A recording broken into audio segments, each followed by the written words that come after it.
কেমন আছেন সবাই? আশা করি ভালো আছেন। ওকে, দেখেন আমি আপনাদের ভিডিও বানানোর আগে নিজে পড়ে নিচ্ছিলাম, তো মোটামুটি ইম্পর্টেন্টগুলো দাগাই ফেলছি এবং পরে দেখলাম আসলে এখানে আসার মতো পরীক্ষা আসার মতো ডাটা খুবই কম আছে। প্রথমেই যেটা আছে, যেমন ইসরায়েল বিরোধী বিক্ষোভে অংশ নিচ্ছে বাংলাদেশিরা, ইম্পর্টেন্ট কোন ডাটা না। বিশ্বকাপের প্রস্তুতি সিরিজ নাজমুলে, এটা ইম্পর্টেন্ট কিছু না। অর্থাৎ আজকের পত্রিকাতে পরীক্ষা আসার মতো তেমন কিছু নাই, ঠিক আছে? মনে হয় 5 মিনিটের ভিডিও শেষ হয়ে যাবে, অযথা বড় করার কোনো মানে হয় না।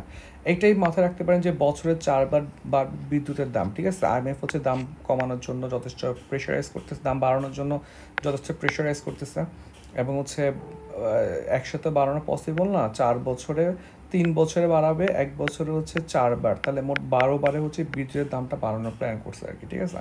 এখানে আর তেমন কিছু নাই। সেকেন্ড পৃষ্ঠে যাই। দেখেন সেকেন্ড পৃষ্ঠে একটা ইম্পর্টেন্ট ইস্যু, সেটা দেশে উন্মুক্ত কারাগার স্থাপনের পরিকল্পনাকরণ করা হয়েছে। এটা জানিয়েছে আমাদের স্বরাষ্ট্রমন্ত্রী Asaduzzaman Khan. Malaysia community rehabilitation প্রোগ্রামের আদলে এটা বাড়ানো হবে, ঠিক আছে? আর দেখেন আর এখানে আসলে তেমন কিছু নাই, ঠিক আছে? আমরা পরের পৃষ্ঠে যাই। তথ্য প্রাপ্তির অধিকার সংকুচিত হচ্ছে, বেড়েছে হয়রানিও। গত 3 মে ছিল বিশ্ব মুক্ত গণমাধ্যম দিবস, ঠিক আছে? সেটা নিয়ে নিউজটা আসছে। এখানে ডিটেলসে তেমন কিছু নাই পড়ার মতো, ঠিক আছে? এই পেজটাতেও আমাদের পরীক্ষা উপযোগী কোনো কিছু নাই, ঠিক আছে? এইখানেও 4 নম্বর পৃষ্ঠে আগের নিউজের রেস্ট অফ দ্য পার্ট। আর দেখেন এই যে আমি করার সময় দাগায় রাখছি, দেখেন সব অ্যাড, আজকের পত্রিকা পুরোটাই অ্যাড দিয়ে ভরা রাখছে। ওকে, দেখেন কাশ্মীরের প্রধান ইস্যু 70 ধারা বিলুপ্তি, ঠিক আছে? এটা আমাদের জন্য ইম্পর্ট্যান্ট, একটু ইম্পর্ট্যান্ট, কারণ 70 ধারাটা আসলে আমাদের জন্য অত বেশি ইম্পর্ট্যান্টও না, কারণ এটা 2019 সালে হয়তো তখন পরীক্ষায় চলে আসছে, এখন আমাদের জন্য খুব একটা ইম্পর্ট্যান্ট না। তাও পরীক্ষায় পিলিতে হলে আসতে পারে যে কাশ্মীর কত ধারা বিলুপ্ত করার মাধ্যমে কাশ্মীরের নিয়ে নেওয়া হয়, এটা আমাদের আসবে না। তাহলে দেখেন এটা জাস্ট একটা জিনিস মাথায় রাখেন যে 2019 সালে কাশ্মীরের সুবিধাটা কী হয়, বাদ দেওয়া হয়। আর কাশ্মীরের 3টা আসনে আপনার যে এখন সাধারণ নির্বাচন হচ্ছে, আপনারা জানেন যে এখন একটা সাধারণ নির্বাচন হচ্ছে আপনার ভারতে, সেখানে কাশ্মীরের 3টা আসনে কি দেয়, প্রতিনিধি দেয় বিজেপি। বিজেপি কীভাবে দেবে বলে, ওরা তো কট্টর হিন্দুত্ববাদী এবং অ্যান্টি ইসলামিক রাজনীতি করে, ঠিক আছে? যাই হোক, এটা পড়ে নিতে পারেন আর কি। 2500 পেজের একটা আর্টিকেল, নিয়ার 2500 থেকে 3000 ওয়ার্ড, সরি, ঠিক আছে? আর এখানে তেমন কিছু নাই আর কি। হ্যাঁ, মানে পরীক্ষা আসবে না এটা, জাস্ট আপনার যদি পলিটিক্স ভালো লাগে ইউ শুড রিড দ্যাট। এবার দেখেন আমার পছন্দের ফোনে ফুল শোনালো এবং অধিকার আদায়ে আপনার ঐক্যবদ্ধ শ্রমিক আন্দোলনের ডাক দিয়েছে। এগুলা ডাকি দেয় আসলে শ্রমিকদের জীবন মানের খুব একটা পরিবর্তন আসে না। যাই হোক, এখানেও দেখেন পরীক্ষা আসার মতো কিছু নাই, অ্যাড। আচ্ছা, এটা দেখি আমরা, দুর্নীতি কার্পেটের ভিতরে নিচে রেখে মূল্য বৃদ্ধি নয়। এইখানে আসলে পরীক্ষায় যেটা দেখলাম যে আসার মতো কিছু নাই, তবে এগুলো একটু পড়লে হয় কি, আপনি যখন ফোকাস লিখবেন তখন মোটামুটি সুন্দর করে কিছু ওয়ার্ড চলে আসে, কিছু কোটেশন ইউজ করা যায় বা কিছু নাম মেনশন করা যায়। যেমন ধরেন আপনি জ্বালানি সংকট নিয়ে লিখছেন, জ্বালানি সংকট নিয়ে লিখতে গেলে আপনি যদি ক্যাবটা ইউজ করেন, ভোক্তা অধিকার সংগঠন ক্যাব বলেছে, তখন দেখবেন ক্যাব নিয়ে একটা আর্টিকেল লেখা যায়, বা মানে একটা ক্যাব নিয়ে তো একটা বড় রিসার্চই করা যায়, ঠিক না? যে বাংলাদেশে ক্যাব কীভাবে কনজিউমার রাইট প্রোটেক্ট করতেছে, ঠিক আছে? তো আপনি যখন জ্বালানি লিখবেন তখন আপনি ক্যাবকে প্রোটেক্ট করতে করতে মেনশন করতে পারেন, সাইট করতে পারেন, তখন হবে আপনার লেখাটা সুন্দর হবে আর কি, ঠিক আছে? এখানে তেমন আসার মতো ডাটা নাই, ঠিক আছে? উগ্রবাদীদের বিরুদ্ধে তীব্র প্রতিবাদ, তেমন কিছু না এগুলা। ওকে, দেখেন সব অ্যাড, আর কোনো ডাটা নাই এখানে। গাজা অভিযানে ইসরায়েলের জলবায়ু সংকট আরও বাড়াচ্ছে, ঠিক আছে? এটা আমার ভালো একটা টপিক মনে হয়েছে, ঠিক আছে? যে যুদ্ধ কীভাবে পরিবেশের সংকট বাড়ায় আর কি, ঠিক আছে? দেখেন এটা আমাদের জন্য ইম্পর্টেন্ট হইলো, এই কন্টেন্টটার মধ্যে বেশিরভাগই আপনার উনি গার্ডিয়ান থেকে নেওয়া হয়েছে, তো মেন কন্টেন্টটা পড়লে আপনার জন্য সুবিধা হবে। তো এইখানে বেশিরভাগই আপনার ডেটা নিয়ে আসছে, ঠিক আছে? অর্থাৎ কত পার্সেন্ট, কত বোমা হামলা হচ্ছে, পরিবেশের ক্ষতি হচ্ছে, ঠিক আছে? তো এই কনসেপ্টটা সরাসরি পরীক্ষায় আসবে না, বাট ক্লাইমেট নিয়ে তো পড়ে রাখতে পারেন। এটা নিয়ে পরীক্ষা আসার মতো কিছু নাই। শ্রমিকের মর্যাদা অধিকার রক্ষা ইসলামিক নীতি, এটা নিয়ে পরীক্ষা আসার মতো কিছু নাই, ঠিক আছে? পৃষ্ঠা আমরা 9 দেখি, 9 আমাদের জন্য ইম্পর্টেন্ট না, যেহেতু এটা বাচ্চাদের। এরপরে দেখি আমরা 10ম পৃষ্ঠা, ঠিক আছে?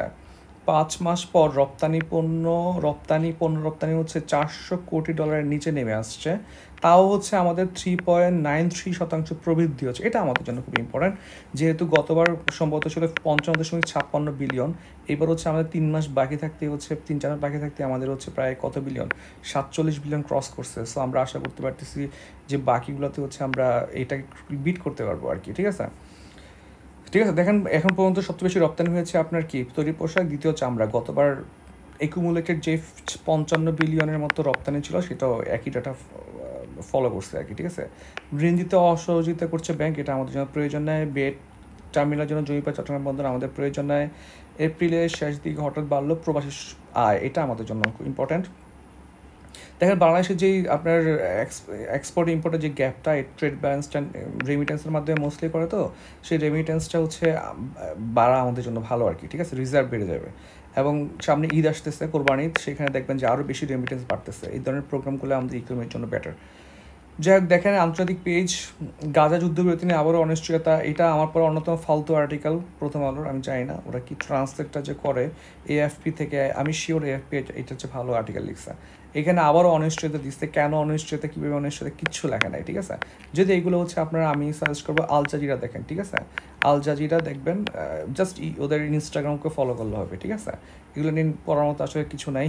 সবচেয়ে আমার মজা লাগছে দেখেন এটা, যুক্তরাষ্ট্র এবং যুক্তরাজ্যের বিরুদ্ধে নিষেধাজ্ঞা দিল ইরান নিষেধাজ্ঞা দিয়ে দিচ্ছে। নর্মাল তো ইরানকে দেয়, এবার ইরান বলছে আমিও দেয় আর কি। ঠিক আছে, এবং কার নামে দিছে দেখেন, যুক্তরাষ্ট্রের নৌবাহিনীর 5ম নৌবহরের সাবেক কমান্ডার, ওনার নামে হচ্ছে নিষেধাজ্ঞা দিয়ে ফেলেছে। এখন দেখেন এই নিষেধাজ্ঞা কাজ করবে না, দিলে কি না দিলে কি। ঠিক আছে, বাট কেন দিছে, ফ্যাক্ট হয়েছে এরকম। এখন পর্যন্ত শুধুমাত্র তুরস্ক নিষেধাজ্ঞা দিচ্ছে, কাকে, ইসরায়েলে, তাও দিছে হচ্ছে এক্সপোর্টে নিষেধাজ্ঞা দিছে।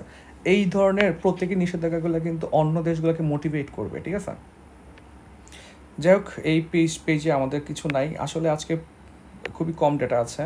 আজকে যেহেতু শুক্রবার, সেহেতু হচ্ছে মানে আজকে বলতে পারছি গতকালকে 3 তারিখে শুক্রবার ছিল, সেক্ষেত্রে হচ্ছে এখানে হচ্ছে গোল্লা ছুট, এটা আমরা রিসিভ করতে পারতেছি, এবং এই বিশাল বড় একটা বিজ্ঞাপনের পেজও আছে। মানে আমি বুঝি না, ওরা যে পেজে বিজ্ঞাপন সেই পেজে 100% বিজ্ঞাপন, আর যে পেজে বিজ্ঞাপন লেখা নাই সেই পেজে 80% বিজ্ঞাপন। ঘুরে ফিরে দেখা যাবে ওরা 60 থেকে 70% সব পেজে বিজ্ঞাপন দিয়ে রাখে। স্যাড ব্যাপার। যাই হোক, অন্য আলোটা হচ্ছে আমার খুবই ভালো লাগছে, কিন্তু এটা নিয়ে আসলে পড়ার কিছু না, এটা আপনার পার্সোনালি পড়া লাগবে জ্ঞান অর্জনের জন্য। যে রবীন্দ্রনাথকে নিয়ে হচ্ছে ব্রিটিশ ভারত, পাকিস্তান এবং বাংলাদেশ, এই 3 রাষ্ট্র পড়ে রবীন্দ্রনাথের স্টোরি লিখছে। মানে অসাধারণ একটা আর্টিকেল পড়ে নিয়েন। ঠিক আছে, জবে আসবে না, বাট কাজে আসবে আপনার ব্রেনের জন্য, আপনার মননের জন্য আর কি। ঠিক আছে, তারপর হচ্ছে অন্য আলোগুলো আমরা রিসিভ করে যাচ্ছি, যেহেতু আমাদের ইম্পর্টেন্ট না, বিনোদনের তেমন কিছু নাই, খেলাধুলার তেমন কিছু নাই। এবং লাস্ট পৃষ্ঠে হচ্ছে এটা দেখে খুব খারাপ লাগছে যে যারা হচ্ছে ভাগ্য চেঞ্জ করার জন্য বিদেশে গেছে, ভূমধ্যসাগরে হচ্ছে তারা হচ্ছে আপনার ইতালি যাওয়ার পথে মারা যায় আর কি। আসলে মানুষগুলো বাইরে কেন যায়, কারণ দেশে ইকোনমি ফ্ল্যাকচুয়েট করে, তারপর বিজনেস ইন্ডেক্সে বাংলাদেশ অনেক পিছনে, করবেটা কি, মানে এখন প্রচুর মানুষ বেকার, এখানে আসলে মানুষ বিদেশে যেতে বাধ্য হচ্ছে। আসলে আমাদের ইকোনমিটাকে ঠিক করা উচিত। ঠিক আছে, তিতি মৌরাল, এটা ভালো লাগছে, দেখেন অনেক সুন্দর না, তিতি মৌরাল, এটা হচ্ছে অতি বিরল তিতি মৌরাল। ঠিক আছে, আচ্ছা আর তেমন কিছু নাই, এই আর কি প্রথম আলোতে।